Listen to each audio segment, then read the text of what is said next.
Conceitos em ciências. Eletromagnetismo.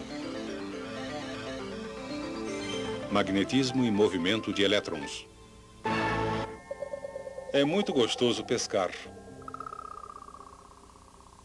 A neblina, porém, faz o entusiasmo diminuir. Não se desespere. A sua bússola funciona com chuva, granizo e até com neblina. A menos é lógico que exista alguma coisa agindo sobre a bússola. E nesse caso, você poderá ter uma grande surpresa.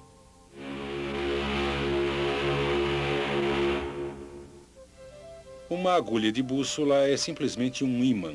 E existe uma força de atração entre ímãs de objetos de ferro, mesmo à distância e mesmo através do vácuo do espaço. É como se mãos invisíveis atraíssem entre si ímã e metal. Nisso, o magnetismo é similar às forças que partículas carregadas exercem entre si. À distância, essas forças também agem da mesma maneira misteriosa. Durante os séculos 17 e 18, a eletricidade e o magnetismo se desenvolveram como ciências separadas e acreditava-se que não tinham qualquer relação. Então, em 1800, Alessandro Volta desenvolveu um dispositivo que abriu o caminho para mudar essa crença. Seu dispositivo consistia de moedas de cobre e prata dispostas em uma coluna e separadas por pedaços de papelão embebidos em água salgada. Quando ele ligou um condutor em cima e outro embaixo, assim, e juntou as duas pontas, resultou uma faísca, indicando que estava ocorrendo um movimento de cargas. O trabalho de Volta levou finalmente ao desenvolvimento de baterias que podiam ser usadas como fontes de um movimento contínuo de cargas. Uma bateria como esta foi usada pelo físico dinamarquês Hans Christian Ørsted em 1819 para fazer uma experiência em que ele esperava provar de forma conclusiva que a eletricidade e o magnetismo não eram relacionados. No início, a demonstração pareceu funcionar. Quando a chave foi fechada, a agulha da bússola, que estava perpendicular ao condutor, não se moveu. Mas quando o professor Ørsted repetiu a experiência, desta vez com a agulha paralela ao condutor, e a chave foi fechada, a agulha da bússola reagiu instantaneamente. Assim, ficou óbvio que a eletricidade e o magnetismo eram relacionados de alguma maneira. Como resultado das experiências de Ørsted, o físico francês André Ampère fez um estudo detalhado do campo magnético ao redor de um condutor onde se movimentavam cargas. Usando limalha de ferro, ele demonstrou que havia um campo magnético ao redor do condutor.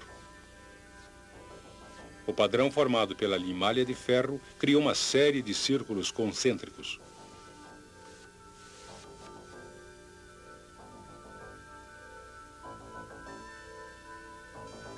Dependendo de como os elétrons carregados negativamente se movimentam no condutor, o campo magnético ao redor do condutor estará em um dos dois sentidos.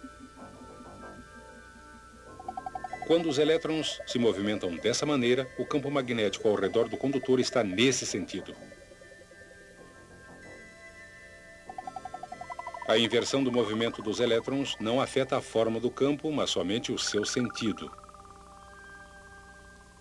Ao inverter o movimento dos elétrons através do condutor, o sentido do campo magnético também será invertido. Nossa mão esquerda nos dá um método conveniente de prever corretamente a relação entre o sentido do campo magnético ao redor do condutor e o sentido do movimento de elétrons através do condutor. Essa é a regra da mão esquerda para condutores. Diz ela que se a mão esquerda for colocada ao redor de um condutor, com o polegar indicando o sentido do movimento dos elétrons, os dedos encurvados indicarão o sentido do campo magnético. Quando a corrente é invertida, o polegar deve indicar o sentido oposto. Agora, os dedos apontando para o outro lado indicam um novo sentido do campo magnético. Naturalmente, se o movimento de cargas for interrompido, o campo magnético desaparece imediatamente. O que acontece com o formato geral do campo magnético se o condutor for encurvado, formando uma espira? Vamos novamente ligar a corrente e observar. Se aplicarmos a regra da mão esquerda em pontos diferentes ao longo do condutor, podemos mapear o campo magnético ao redor da espira. Notem que o formato do campo parece uma rosca. Mas se adicionarmos diversas espiras iguais, a figura resultante é denominada hélice ou bobina. Observando esta bobina em seção transversal, vamos representar os elétrons que se afastam de nós por x's.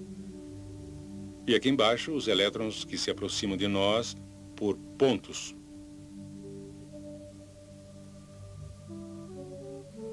Aplicando a regra da mão esquerda para condutores a toda a espira da bobina, podemos começar a ter uma visão do campo magnético ao redor da bobina como um todo.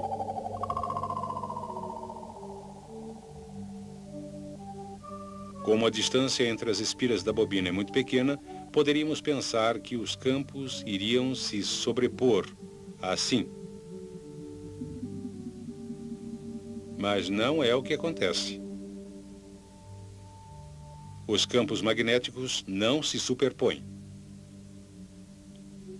O que acontece é que o campo de uma interage com o campo da outra para produzir um campo combinado, como este.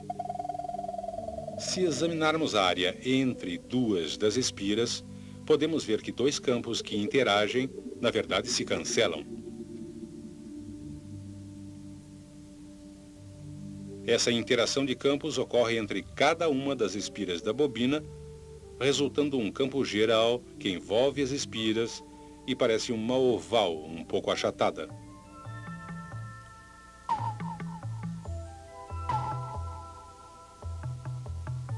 O mesmo padrão oval é produzido em todos os pontos ao redor da bobina.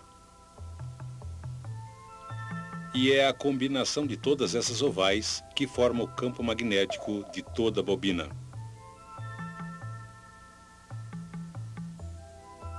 Como o sentido de campo de toda a oval é o mesmo, o cancelamento não ocorre no centro da bobina. E essa parte do campo é muito forte.